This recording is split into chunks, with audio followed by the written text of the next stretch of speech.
Think he's interested in canceling fundraisers. He cancels fundraisers, right? Never. He really doesn't care that his ratings can't get worse. He's going to do what he wants. Everyone expects a president to be a politician as well, but that just has to take the back seat when there is a real crisis. It's just the optics of it. I mean, he's got, he doesn't give the impression that he is working so often. When would he cancel? What would it take to actually cancel a fundraiser? And here he goes again. This time, President Obama taking off for the West Coast for a 3-day fundraiser-filled trip. The president expected to attend at least 5 fundraisers in Seattle, San Francisco, and L.A. So what about the big 3 crises? Our border crisis, Ukraine, and Israel. Joining us, former congressman and author of Guardian of the Republic, Alan West. Good evening, sir. Good evening, Greta. How are you doing? I'm doing very well. Now, I know that the Air Force One is like a full office and you do a lot of business while you're traveling, but the whole idea of the optics, the message he is sending, not just to the American people, but to Putin, to Netanyahu, to Angela Merkel, to everyone else around the world who's watching, make a difference? Yeah, it does make a difference, because what it seems to be is that being the president of the United States is a byproduct of being the fundraiser-in-chief. When you think about what is happening globally, when you look at Japan seeking to change its constitution so that it can now have a full army and not just a restricted self-defense force, you look at what has just occurred in Ukraine with Russian-supported paramilitary force that shot down a civilian aircraft. They have restricted access to that crash site. They are contaminating that site. We don't have the black boxes. We don't know what's going on with the remains. The nuclear talks with Iran have failed. We still have a pastor that is incarcerated in Iran, an American pastor. You see what is happening between Israel and Hamas. We have rockets landing near Ben Gurion Airport. We have ISIS that is committing genocide against century-old Christian civilizations that are there.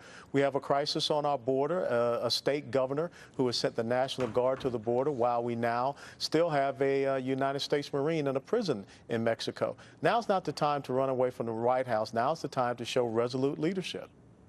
I'm trying to figure out why he's doing this, because he's got to know how it looks. Regardless of whether he's on the phone all the time, and we get readouts that he's on the phone to Prime Minister Netanyahu, other people, but he must, it's like, I can't figure out, like, does he not get how it looks to so many, even his own supporters, even the Democrats are concerned. The only thing I can think of is he's trying to roll the dice for the midterms, and that if he loses the Senate, the Democrats lose the Senate, he's going to say, well, don't blame me, I at least tried to raise your money.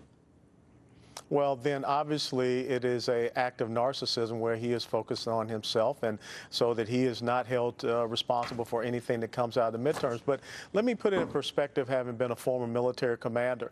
If during the time when I was a commander over in Iraq, if I just sat at the CP headquarters and just listened on the radio instead of never going out and being with my soldiers in combat operations or engagements, what type of leader would I be? And so that is what we're looking for. We're not looking for someone that tries to alleviate any sense of alarm, because we have a 24-hour news cycle. We're quite aware. But what we need to do is have a steady hand on the helm of this ship called the United States of America. You're not seeing that. We're not leading. We're leading from behind, which down south we call that following.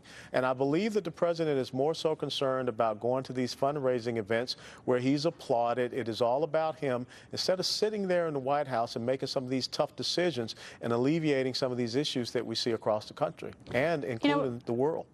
We only have about 30 seconds left, but I don't get that he likes the job. It's sort of, I think he almost hates the job. At least remember when Bill Clinton was under it, got a lot of heat from the Republicans. They were trying to throw him out. The whole time, he acted like he still liked the job.